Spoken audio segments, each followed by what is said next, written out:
안녕하세요. 축구 깜별사입니다. 예전 경기를 분석하는 특집을 하려고 하는데요. 첫 번째로는 2002년 월드컵에서 대한민국 경기를 분석해 보려고 합니다. 대한민국을 하나로 만들어 서울시청 앞 광장을 가득 메울 만큼 뜨거웠던 2002년 월드컵이었는데요. 그럼 조별리그 첫 경기인 한국 대 폴란드 경기를 분석해 보겠습니다. 고고띵! 포메이션과 라인업입니다. 한국은 3-4-3 포메이션으로 나왔습니다. 평가전에서 왼쪽 자리는 이영표가 출전했지만 훈련 중에 차두리와 몸싸움으로 부상을 당해 이을용이 선발 명단에 올랐습니다.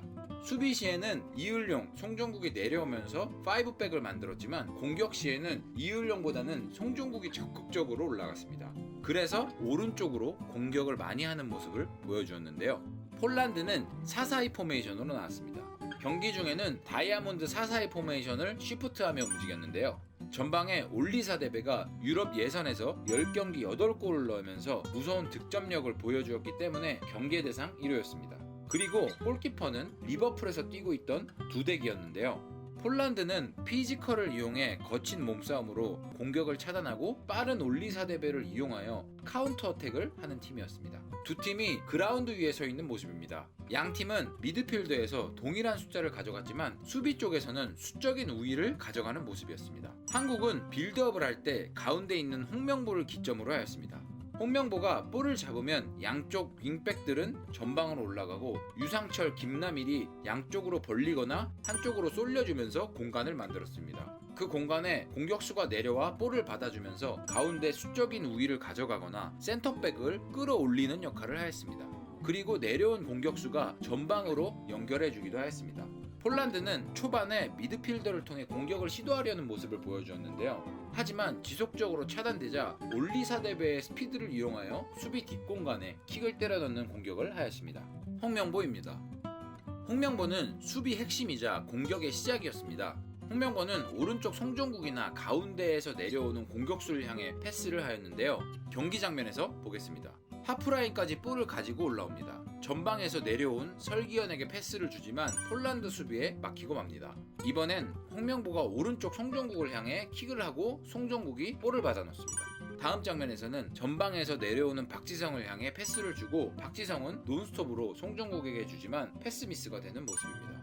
동일하게 홍명보가 볼을 가지고 올라오는데 김남일, 유상철이 양쪽으로 벌려줍니다. 폴란드 미드필더는 수비를 하기 위해 같이 따라가주는 모습입니다. 이때 빈 공간으로 황선홍이 내려오면서 볼을 받는데 폴란드 센터백이 빠르게 붙어주는 모습이죠. 황선홍은 논스톱으로 홍명보에게 패스를 해줍니다. 마지막으로 홍명보가 하프라인까지 내려온 황선홍에게 패스를 연결합니다. 볼을 받은 황선홍은 전방으로 스루 패스를 넣어주고 설기현이 치고 들어가는 모습입니다. 한국은 홍명보의 빌드업으로 전방에서 내려오는 공격수가 볼을 받아 파이널 서드로 볼을 연결하거나 홍명보의 롱킥으로 송정국에게 연결하는 공격 패턴을 보여주었는데요. 그리고 히딩크 감독은 가운데에서 패스를 돌리기보다는 빠르게 사이드로 볼을 보내 공격하는 전술을 가져왔습니다. 유상철과 김남일입니다. 미드필더에 유상철, 김남일을 배치하였는데요. 두 선수를 중원에 배치한 이유는 폴란드 미드필더를 맨마킹하여 중원에서 볼을 나오지 못하게 하기 위해서인데요. 유상철, 칼루준이, 김남일, 스비에르체프스키를 맨마킹으로 지정하였습니다. 경기 장면에서 보겠습니다. 폴란드의 스로인 기회에서 스비에르체프스키가 볼을 받으러 이동합니다. 맨마킹하고 있던 김남일에게 볼을 뺏기고 맙니다.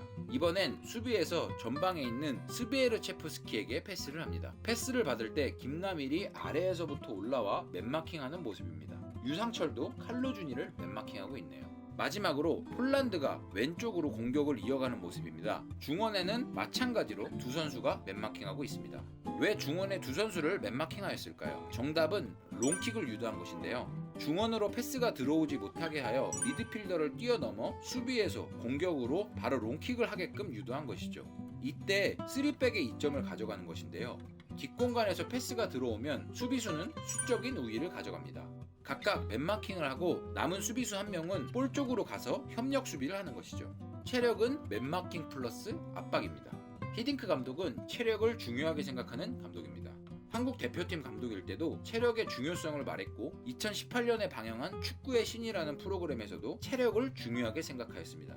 당시 한국 축구는 기술이 부족하다는 생각을 가지고 있었지만 히딩크 감독은 기술은 좋지만 체력과 정신력이 부족하다고 말했죠. 그리고 공포의 삑삑이 셔틀런 훈련으로 한국 선수들의 체력을 끌어올렸습니다. 체력을 중요하게 생각한 이유는 상대 선수에게 맨마킹을 붙이고 상대 선수가 볼을 잡으면 두세 명의 협력 수비를 통해 볼을 가져온 이후 공격을 하기 위함인데요. 패배 6초를과 비슷한 부분이 있는 것 같습니다. 경기 장면에서 보겠습니다. 올리사대배가 볼을 잡는데 최진철이 수비를 합니다. 박지성도 압박을 하러 달려가는 모습인데요. 그리고 송종국, 유상철, 김태형, 이을용 모두 맨마킹을 하고 있는 모습입니다. 유상철은 공도 안 보고 선수만 보고 있네요. 이번엔 폴란드 수비에서 롱킥을 합니다. 모든 폴란드 선수들이 맨마킹이 되어 있어 어쩔 수 없이 롱킥을 선택하는 모습입니다.